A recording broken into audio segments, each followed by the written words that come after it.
Welcome to Feed Your Lion. I'm Dr. L.I.O.N, and I'm here to aid you in the mastery of total health, spiritual, mental, emotional, physical, and financial. So prepare to have your wellness tank filled up with this podcast.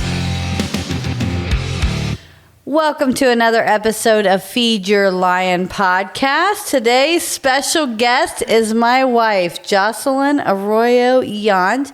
And we also have two guest stars today. We have Luna Petunia, and behind Jocelyn is Samson Sebastian. So Jocelyn said if we were podcasting that we should include the dogs. So here we are. And if you're watching on YouTube, you can see our pretty dogs here and there as they roam about freely. So also, if you guys are on our channels, please like and subscribe and share for me. I would appreciate it.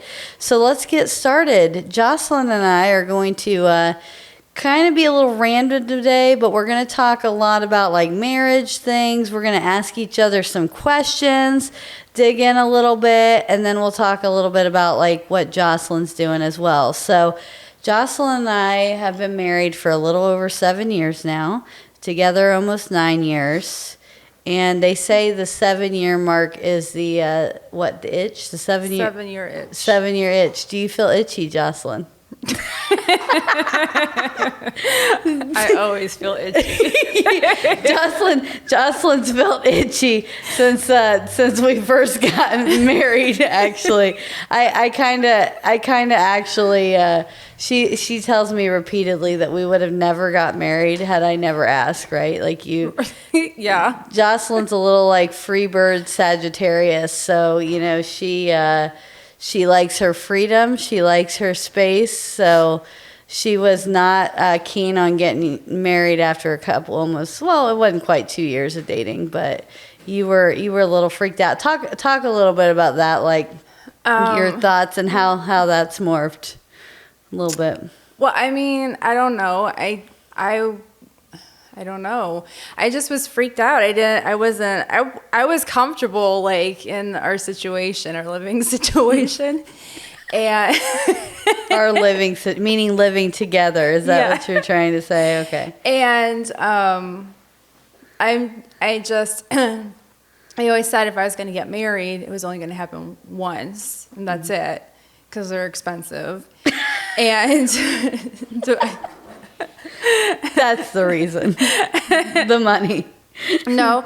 I mean, that was just it. I just was only going to do it once, and I have always been kind of, just flow with stuff a lot of times, and I value my freedom and my autonomy and my sovereignty, and so yeah, and then I was fine with like I never would have if you never would have asked and we were just like dating like we were, I would have been completely fine with that. And then you asked me to marry you, and then I was thoroughly freaked out. And she was. I can verify. And it really took. I always say that when I got married, which was when like the dark night of my soul happened, because that's when a lot of like stuff was coming up, like a lot of triggers and a lot of things that like were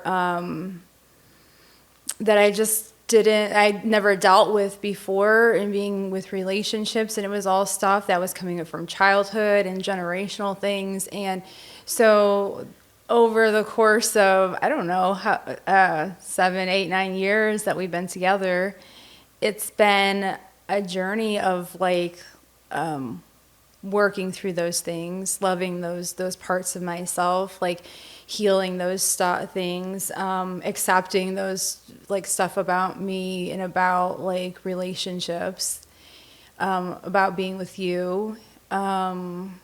So what do you think as far as when we started out versus now, like how we're different? It's a lot. I know it's a lot to think about. Hey, I go deep on my podcast. Wait, let me ask you that question.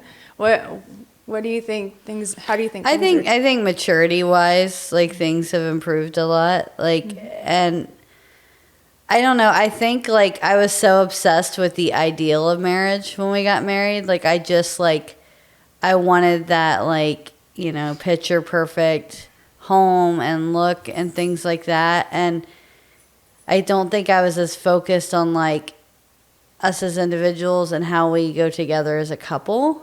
More, I think I just had like an image in my head, and I'm like, these are the things on the checklist of my life that I want done. I want to be married, you know, check, like, you know, and whatever. And I think I looked at it more from that, and so it was like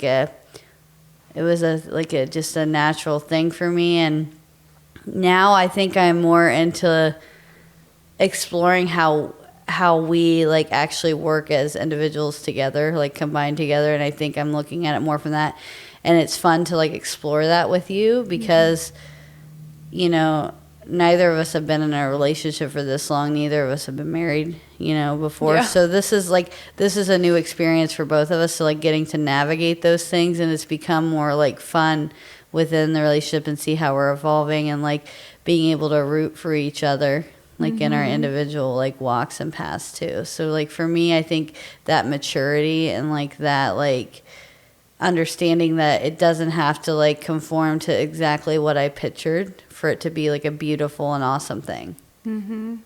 I agree. So I think that is where I see that change the most. Yeah, I agree. I think it's definitely been I think that's been a part that has been beautiful to watch too unfold because you know, I felt there's a lot of times where I felt like I didn't know, you know, as a person who is every day being more sovereign because I'm like a retired people pleaser. It took me a long time to like show up for myself, like to really like say, these are the things I need from you, and these are the things I need in my life. And so it was really a challenge for me to like show up in the way that I needed to. And now I feel like I have no problem being like, I need this, or like this, you know, I want to do this, or hey, I would love for us to do this together. Hey, can we try this out? Or you know, just how I'm able to express myself to you. I think while you were trying to make us fit into like that picture, you know, and I was trying to like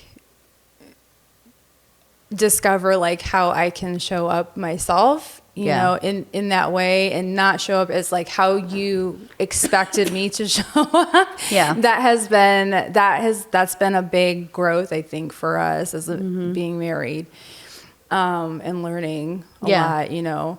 So do you like, so Joss was like literally about to be, I feel like, a runaway bride for a hot minute. Like I was like, oh, she actually like showed up and walked down the aisle. That's good. That's a good first step. But like, do you think I made it like hard for you to express yourself? Do you think that was like on you more, or do you, like as far as like your like wanting to be like, or do you think I like made it difficult, or like a combination? I think it was a combination.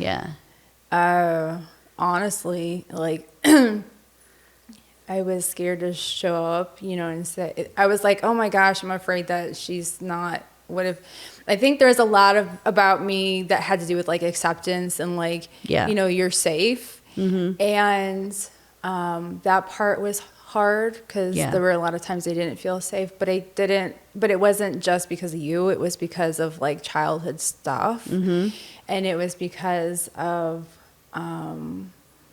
you know, like belonging and acceptance and things like that. And kind of like, where do I fit in, you know? Yeah. And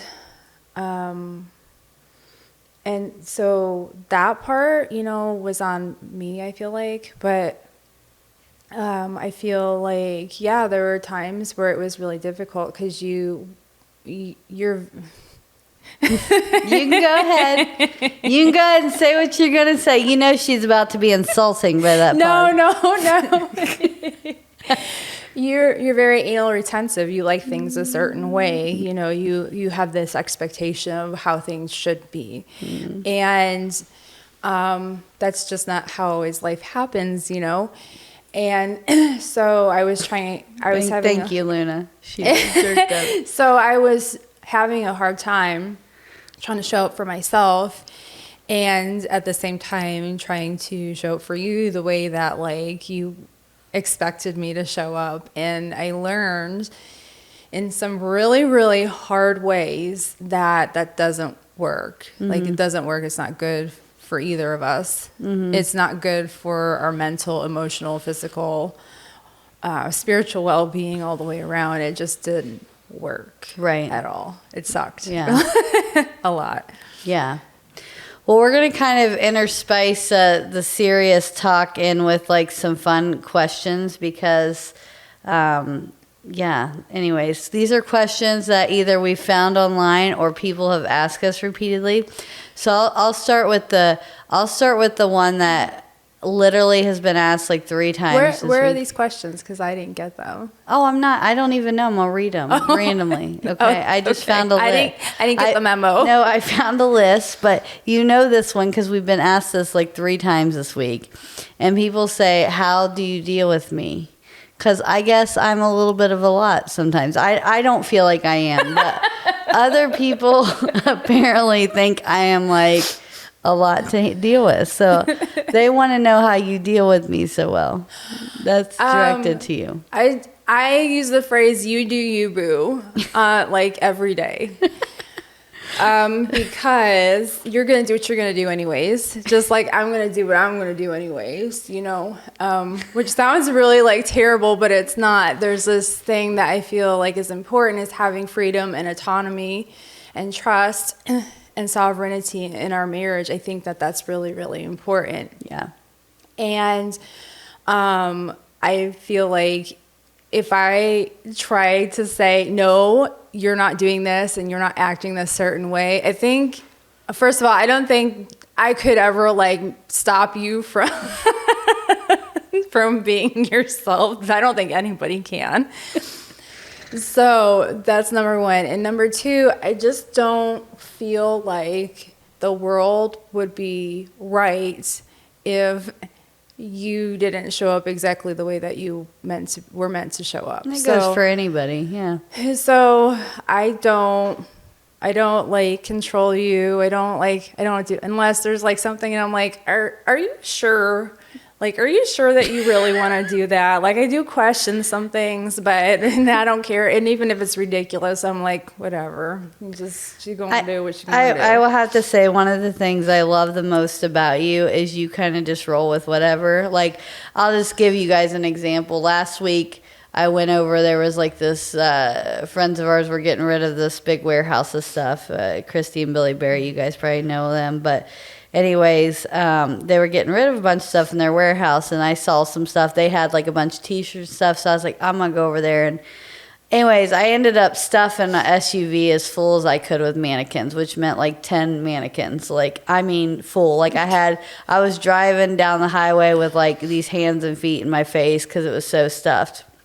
And I called Jocelyn like right before I, get there, and I was like, I need you to come down and help me get these mannequins. And she's like, mannequins? What in the world? Like, had no idea. And like, this is like a regular basis of things that I do to her. I think it was more like, I need you to come down and help me. Oh, yeah. You didn't say mannequins. And I started laughing because I knew whatever it was. I knew. Just knew. She was going to come back from that place, and I knew I was going to get that call because that happens all the time.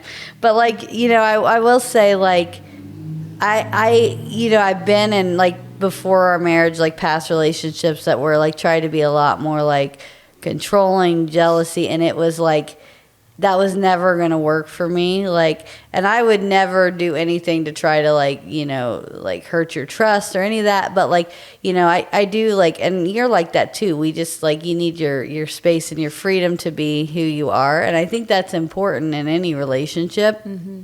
And when you try to like hold on too tightly to that, it's kind of, it always makes me think of like of Mice and Men, where George is like squeezing the mouse, you know what I mean? Like you gotta let the mouse breathe, George. You know what I mean? Like it's that kind of like mentality of, you know, letting people have the space and freedom to be who they are. Mm-hmm. And I think you're like really honestly amazing at that. I'm not as good at that as you are, because I am a psycho control freak sometimes, but like mm-hmm.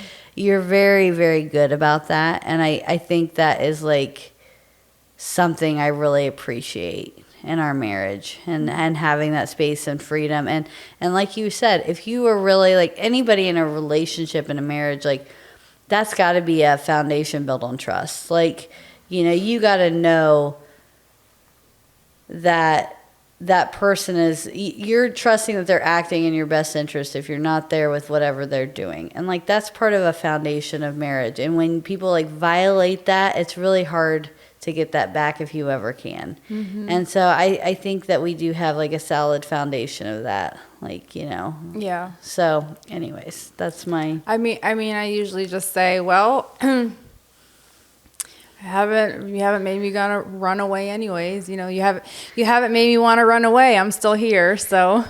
That's good. That's good. I've got a good thing. All right, I got some more. This is from, I don't know what this is from. That's from like a magazine or something. Oh boy. That's pretty funny. Oh, let's talk about our love languages. Okay. Okay, so if you guys don't know the love languages, there's 5 love languages. There's physical touch, there's quality time, there's words of affirmation, there's acts of service, and there's gifts. So you and your partner, like you usually have one primary love language, and that's how you feel loved. And the other things, you know, they're all important, but there's like usually is 1, maybe 2 that you're like primarily, that's when I really feel loved. And a lot of times you give love the same as you feel love, not all the time, but it's a big thing. And so anyways, Jocelyn is more of like a gifts person, right? Would you say? I think you're more of a gift person. It depends on like gift though. Well, what would you say your love language is primarily? Well, I mean, yeah, that's kind of accurate, but it's not so much like the things, it's like the stuff that comes from like the heart. It's like it has to be like thoughtful, and it has to be something that's like an example. For my birthday, you and Eden fixed up the cat shelter. Mm-hmm. And that was like the most amazing birthday present. Why? Because that took away so much stress, and so much like I was able to sleep at night knowing that all of our little feral kitty cats that we take care of outside, that they're okay, that they're safe, that like I don't have to worry about, you know, in the winter time and stuff like that, how they're gonna stay warm. So that was like really like that, the things like that, that's what like matters. Like it's not just like gifts, but it has to be something super thoughtful. And by the way, when that actually happened, Eden knocked off a drill. Yes, I was trying to think what it was. A drill. She knocked off, and it put a big dent in her car. It dropped right on her car from up on the deck. So it turned into quite the fiasco that day. But yeah, but we did get it done. But mine is on the opposite end. I'm like a physical touch followed by quality time. But physical touch is probably and does like last on Jocelyn's list. So. That's been interesting to navigate as well, I think. I like service too. Yeah, that would be your second, I think, for sure.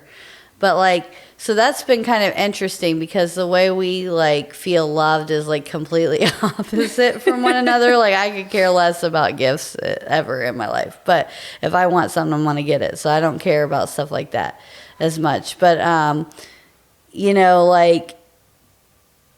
I think that's really important for people like in marriages to like recognize that, because it is like and physical touch too is not just like sex. That's also, like holding somebody's hand or cuddling together on the couch or like, like that kind of stuff. So, Jocelyn is not going to naturally like think to do that stuff because that's just not like, that's not really your like thing.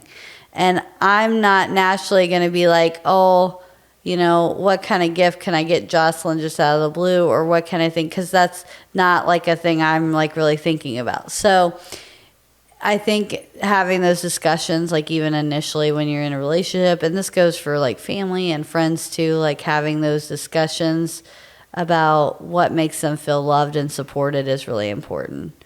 And I don't even think, like we've had those now, but I don't think at the beginning we did very well at that because when it's new, it's like everything's good, chemicals in the brain and such. All that limerence.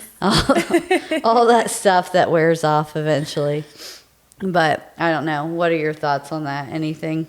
Yeah, I agree.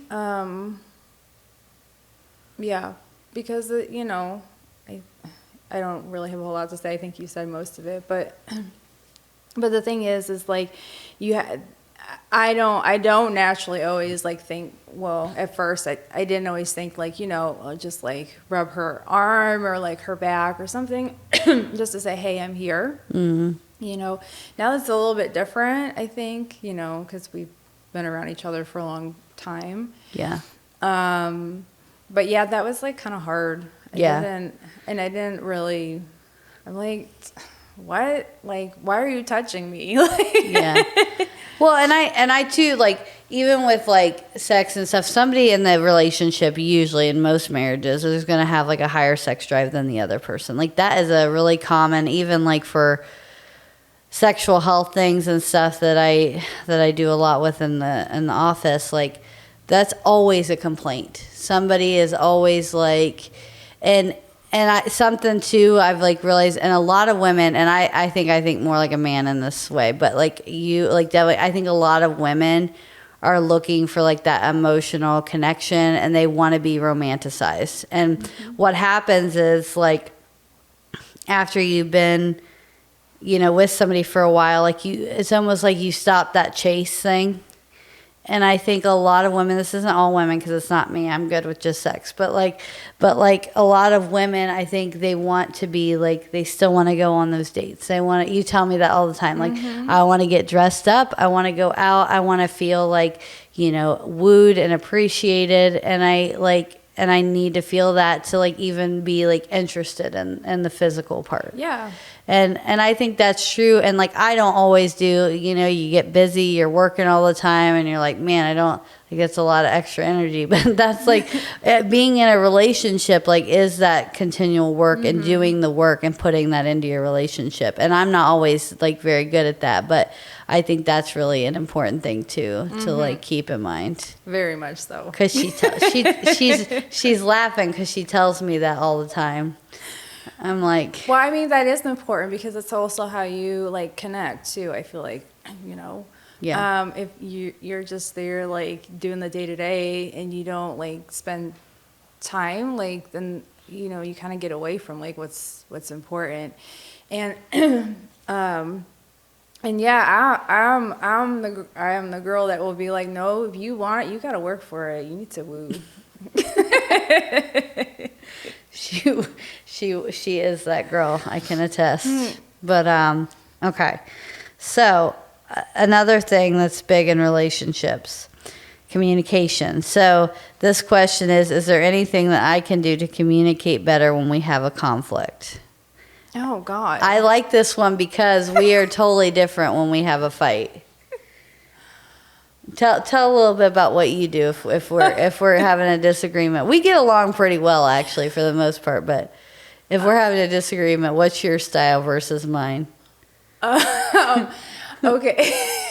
I don't know why you're laughing about it right now. Because I wasn't really expecting this question. Even better. Okay, so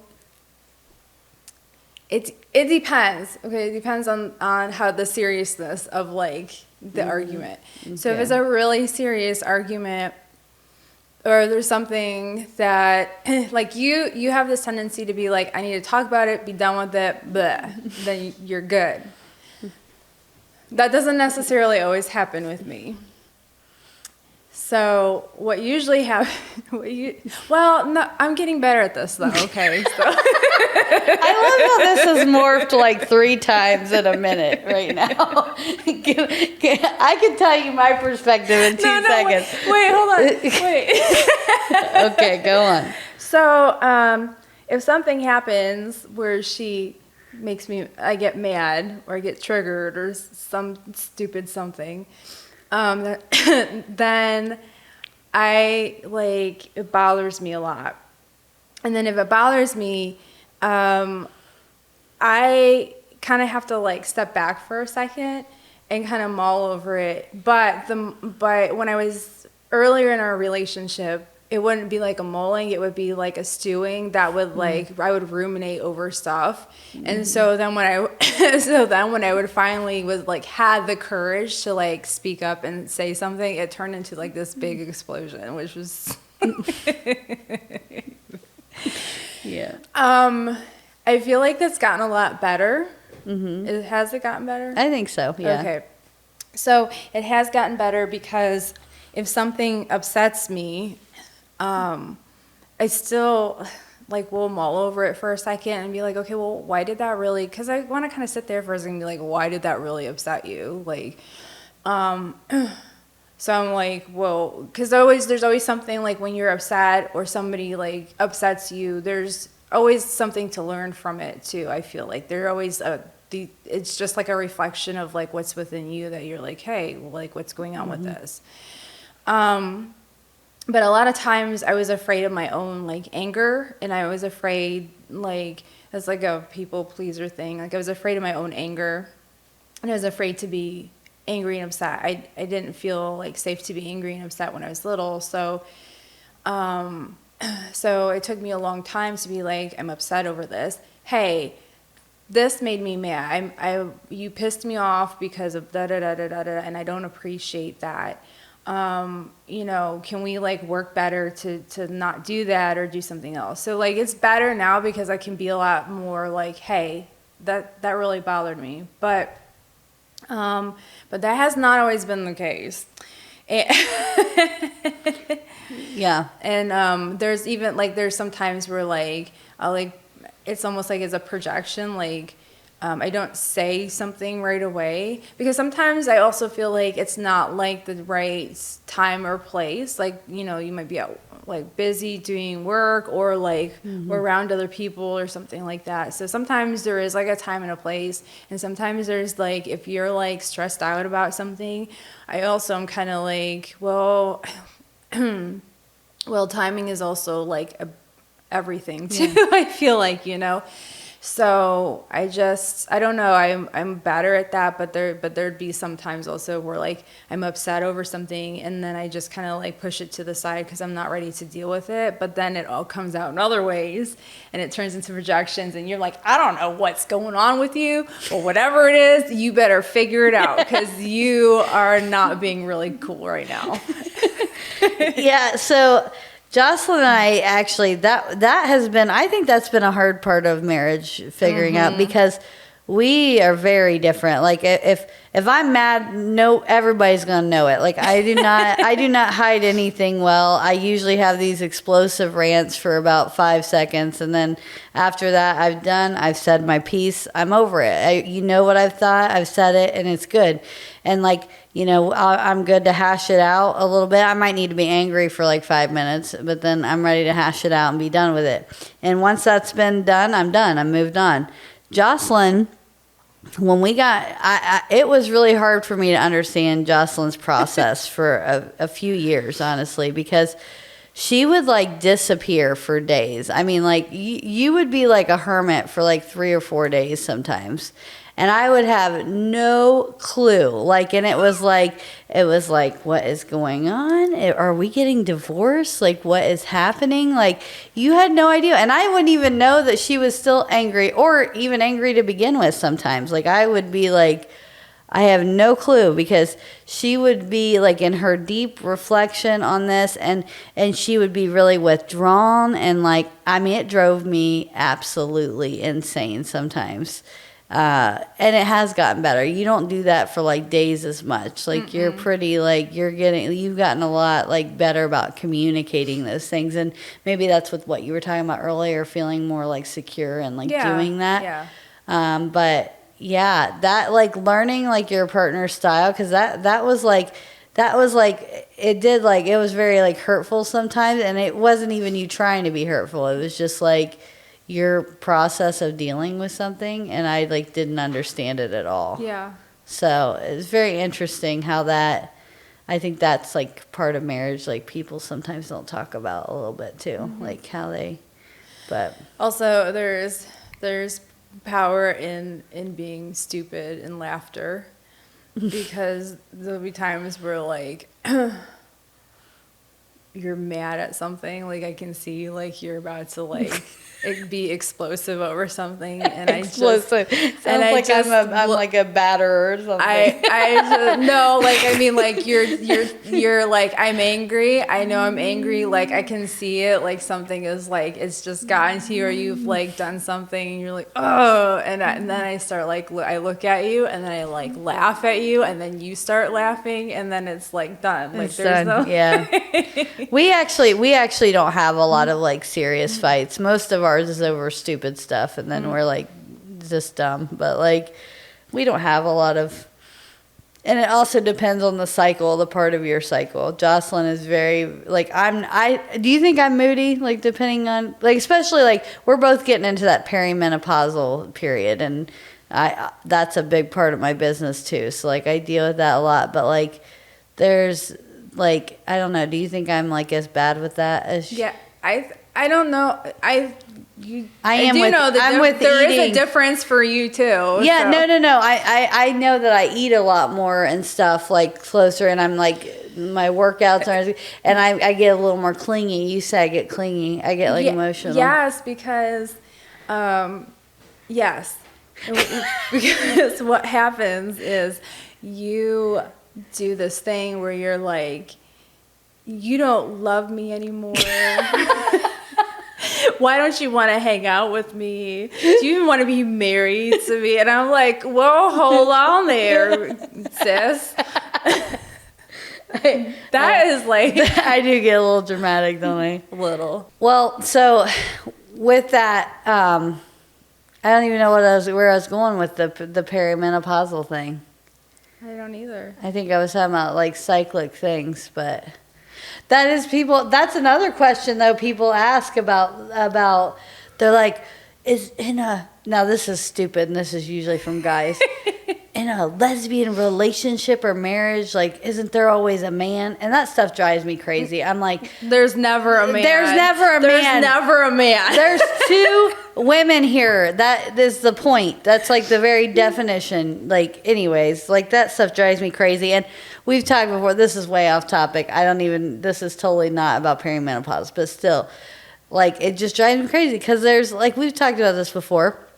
There's masculine and feminine parts to every single person on the earth, right? Mm-hmm. Like, it doesn't matter. Like, people all have that. Like, I cry at way more movies than you will ever in your life. Like, I do that. I am like such an overpacker to the extreme, and you handle all the bugs in our house. Like, I do not touch them, right? Like, I know, and it's a day, and I scream like a very girl. And girl it's a day when like.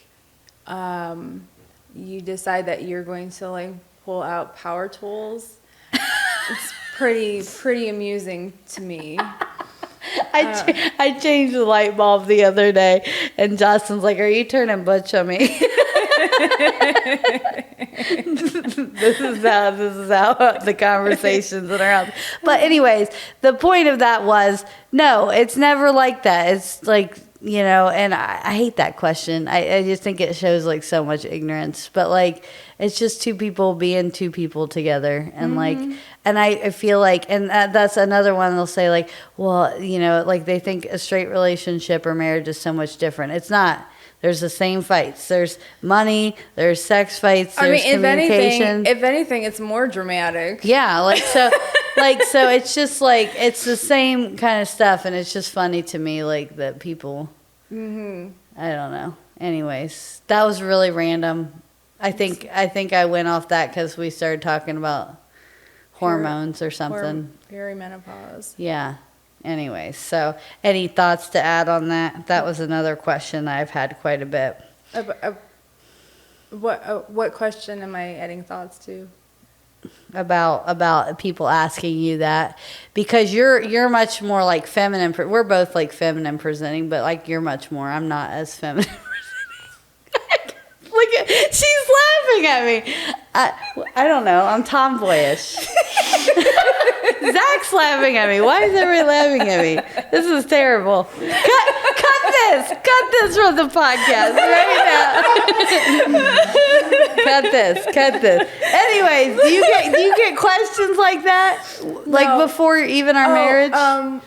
Because you talked about that, like living in West Virginia, like you had some. I didn't get I didn't get a lot of questions like that because people assume because I'm like very feminine looking that that I was just straight most of the time. So, and when you are living in like a very small town, and in, you know, BFE, then like it's kind of like, it's, I don't know, it's like you have to like come out of the closet like every single time. Like, no, I'm not. I like, and there was a while, there was a point where I was living in this little small town in West Virginia, and I had one of my guy friends pretend to be like with me because I didn't want to deal with having to like have that conversation all the time, because I wasn't ready to like have that conversation with everybody. I didn't feel, you know, it was like a small, everybody knew everybody. I just was like, I'm just not, didn't feel comfortable or safe or anything like that there. And that's really funny because before that, I lived in a few other places and I had no problem, but like that area, it was like really like, I just was like, I'm not dealing with any of that there. So no, I didn't get all of the same questions. I didn't get those same questions because it was a different experience for me. Yeah. Okay. What are a couple of your favorite memories of our marriage? Really? I looked at more questions while you were. Oh gosh. Really? She said. There's not many to pick from, is what that said. No, I was like, that's a really hard one because there's probably a whole lot. But I'm also going blank right now. So. Okay. You want me to tell a story? Yeah, you go first. Okay. So I only am thinking about this because I was just telling the story to Nikki while we were working out in Tiffany yesterday. So Jocelyn said I loved you to me first. And I'm going to tell an embarrassing story about myself about this because it's just a hilarious memory. We had gone out to see our friends, Cindy and John, been friends with them for years, and we were out at their place. We had been four-wheeling. It was a really fun day. We were dating, and anyways, we were. And the allergy, I'm gonna get to there. Let me tell my story, woman. All right. So, anyways, we were having a bonfire at the end of the night. So we've been outside all day, and I was like, been down to get a hot dog or something, and I farted. It was embarrassing. I had never done that in front of Jocelyn before. And my friend Cindy thinks farts are hilarious, so she was literally dying. And I was like, stop laughing. I've never done this in front of Jocelyn. I was like super embarrassed.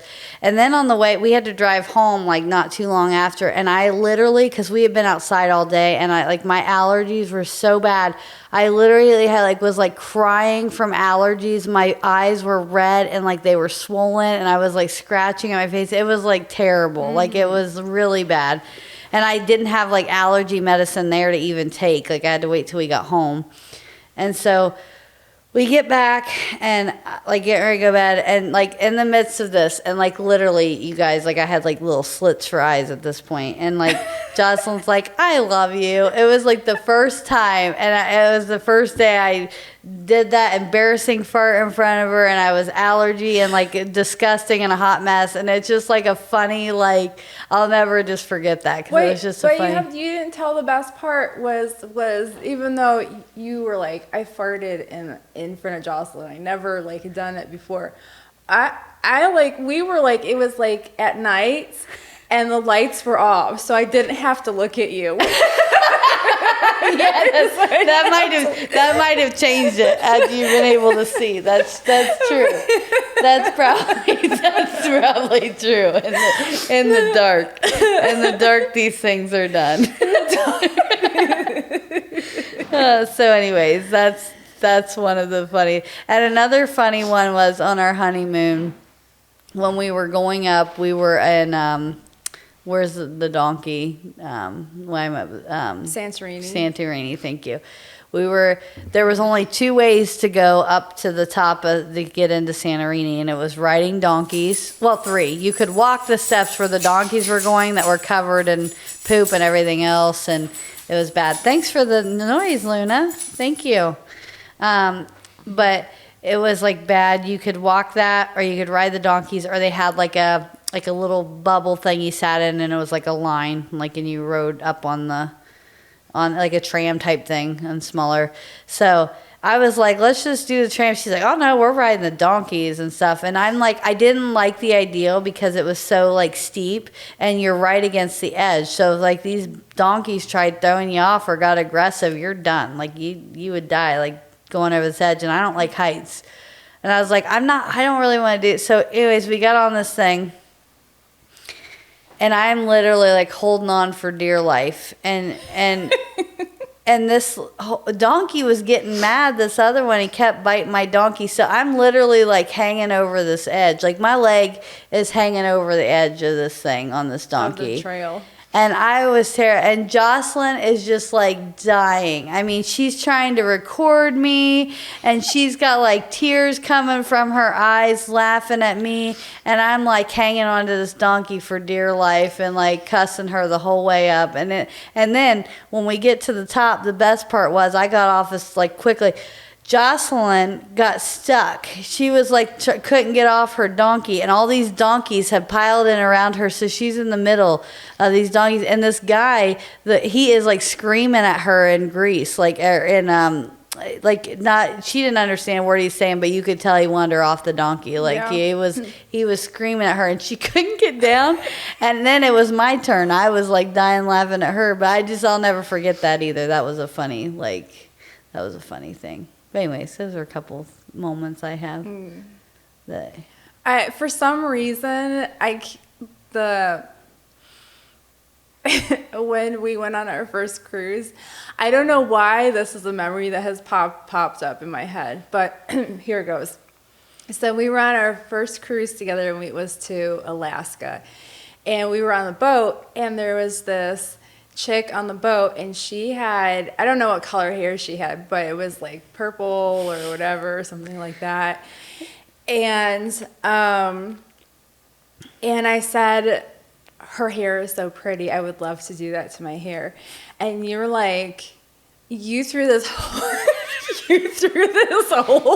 fit about how I'm not supposed to do that because I represent you for together, and how, people look at me different and all this other stuff. And I was like, whoa, like, you don't love me? You're not going to like me for who I am or love me for who I am? I don't even understand this. The hair shouldn't even matter. Like, it was just this whole ridiculous conversation over like hair color.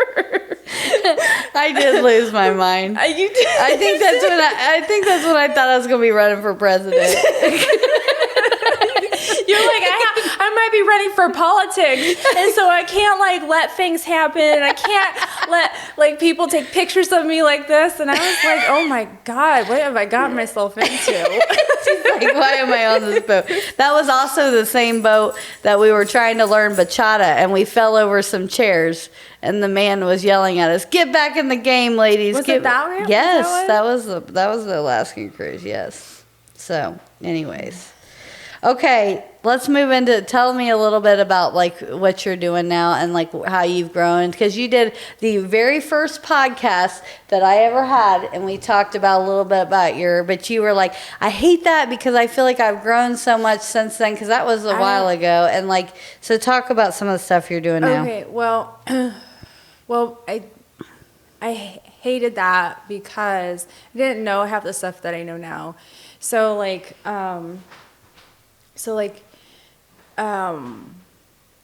it's kind of like just been like I don't know how to even explain that. So like, there's a lot of stuff for like, having to do with indigenous cultures, and like people who are like medicine people, they're not called shamans. Shamanism was something I learned through core shamanism, so I didn't have like an actual like teacher. But I definitely felt like I was initiated to do the work, because it was like I went through all these tests and trials and everything, and it was like really, really hard.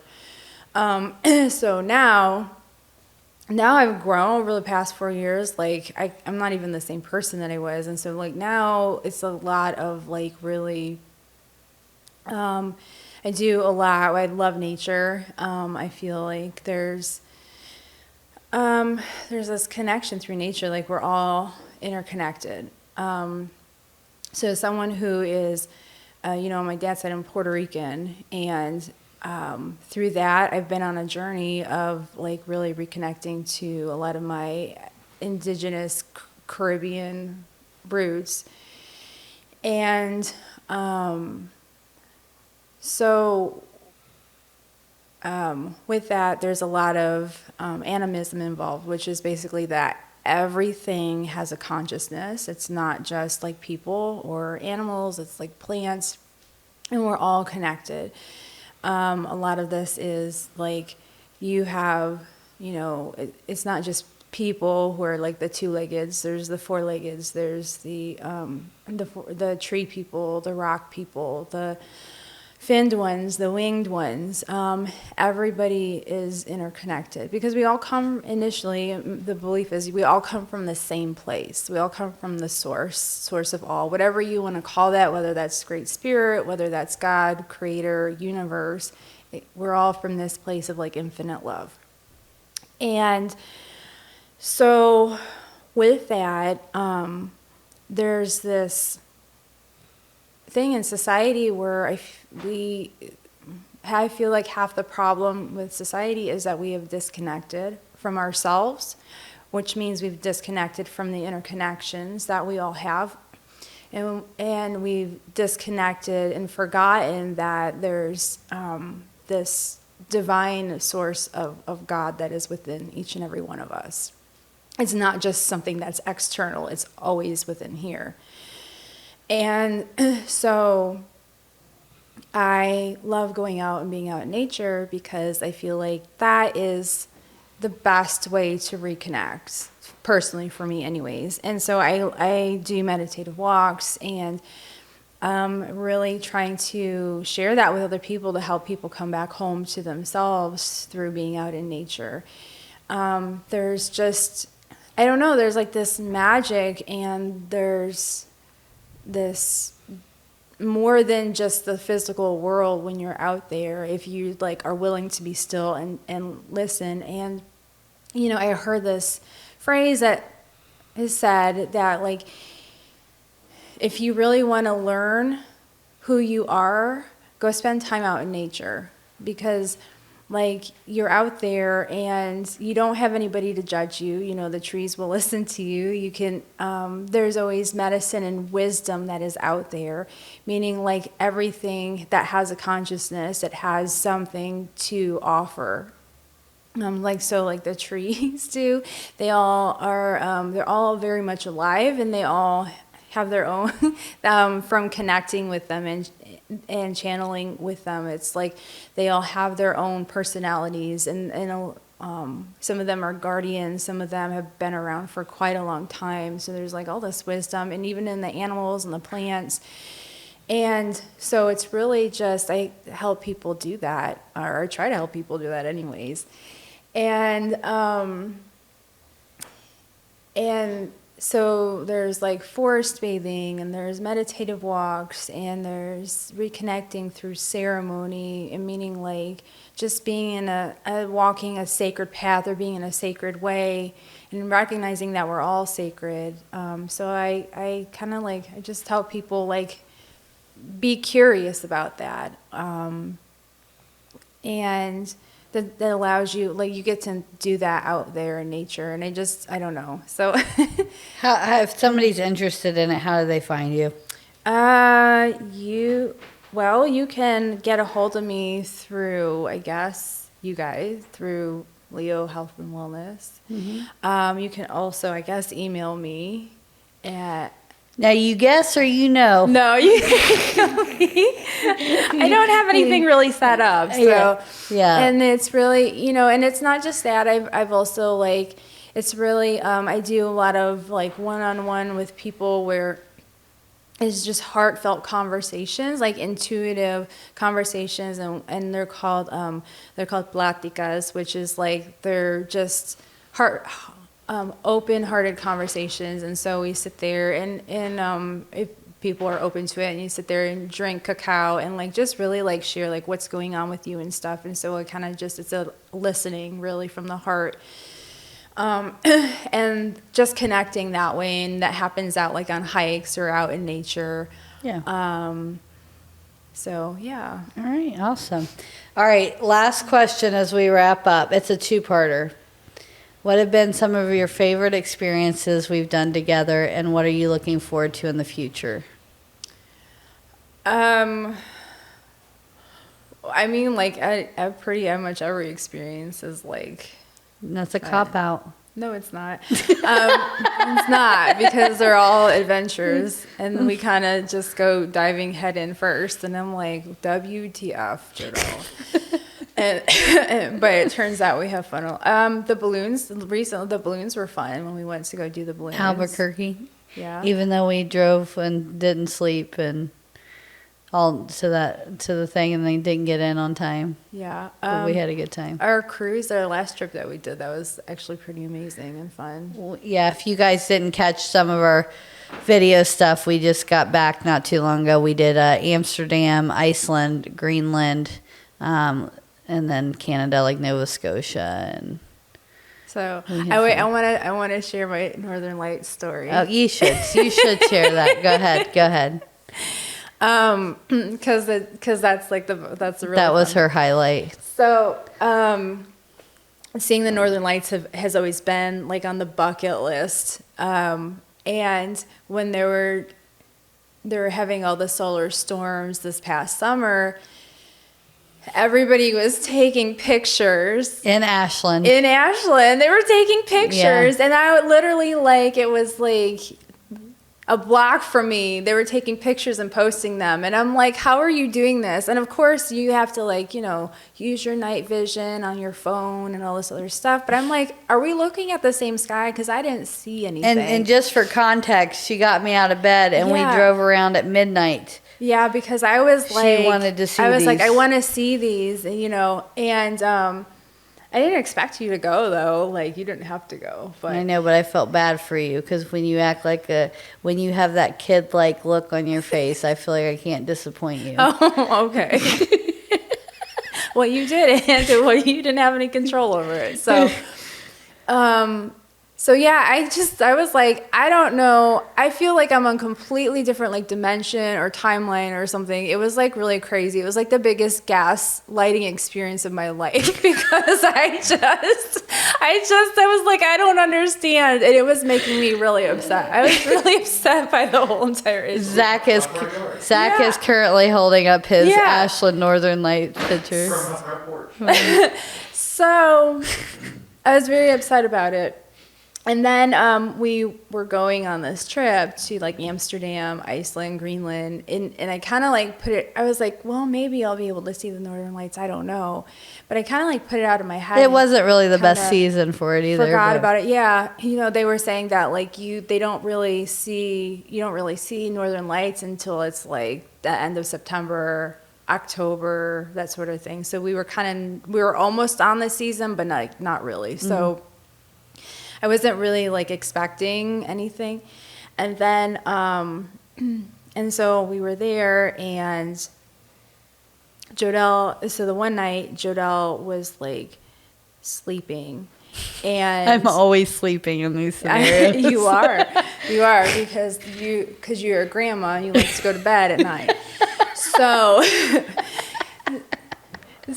and anytime there was something happening in the environment around us when we were on the boat, they would make announcements about it because they didn't want people to miss this part of the experience of it. So they made an announcement and they were like, the Aurora Borealis is out there. And I got dressed because it was like midnight. So I got dressed in 2.2 seconds. I was like trying to like put on my pants and all my clothes. I was going to go out on the deck and everything. And I got to this one part where the windows was and I kind of saw them. I was like, no, wait. I'm not going out there. It was like, if I'm going to have this experience, I'm going to wake Jodelle up so that she can witness this. And she did, and I thought something was wrong. Yes, because I was on the verge of like ugly crying. No, you were ugly crying. Wait, hold on. Wait, I was on the verge of ugly crying, and then what happened was I was like, honey, wake up. And you're like, what? And then I couldn't even get it out. That's when the ugly crying happened. I was like, there's Northern Lights. And so we pulled like I literally thought something like the boat was going down with the reaction, you guys. Like I thought we were about to swim to an iceberg, is what I thought. So we opened the doors and we were taking pictures and they weren't like super strong that night. And then I think the next night. Yeah, we had 2 more days. Yeah, we had 2 more days, but they weren't like consecutive days. So I was like, I stayed up again. Like I was being really vigilant about this. I was Northern Lights watching. And where was I? I was in bed. She was asleep. So then a couple nights later, it had gotten like really nice. And we saw them. We were actually leaving Greenland is when we saw them, like heading towards Canada. Yeah. So then what happened was I was like, this is like a really clear night. It might happen tonight. And I'm waiting till like it's like almost 11:30 or like midnight or whatever. And I was like, oh, they're out there again. And I woke Jodelle up. And she's like, yeah, okay, whatever. I was like, no, look. And they were so strong. It was like the most amazing thing ever. It was like having like stardust, like rain down on you. It danced. It was so beautiful. And so she was like, oh yeah, that's really cool. So we had these amazing pictures. And then the next night I took my like pictures and then I was like, okay, I'm going back to bed. Yeah, and then the next night, yes, and then the next night, I didn't wake you up the next night. But I love how like you don't understand how excited this woman gets about this stuff. So I promised her a Finland igloo trip because oh good, you're saying this out loud. No, I told you it already. But I'm like, no, we have to go back. Like we have to go. I'm bound and determined to go to do more Northern Lights watching because like every time I see them on like on the YouTube video or something like that, like I like bust out in tears. It's like I don't even know how to explain it. It's like this most amazing, incredible She also experience. busted out in tears at Harry Potter World for the first time. Well, that was amazing too. Okay. I just have to say that. Okay, so you didn't answer the last question. What was the last question? What are you looking forward to in the future? Oh goodness. There's a lot. Just pick one. Well, I'm looking forward to or 2. Oh, I'm looking forward to, I don't know, like seeing how we grow together more, and I'm looking forward to more adventures together, and I'm looking forward to like how I don't know how I am continuing to grow and develop myself, and how I show up in our marriage, you know.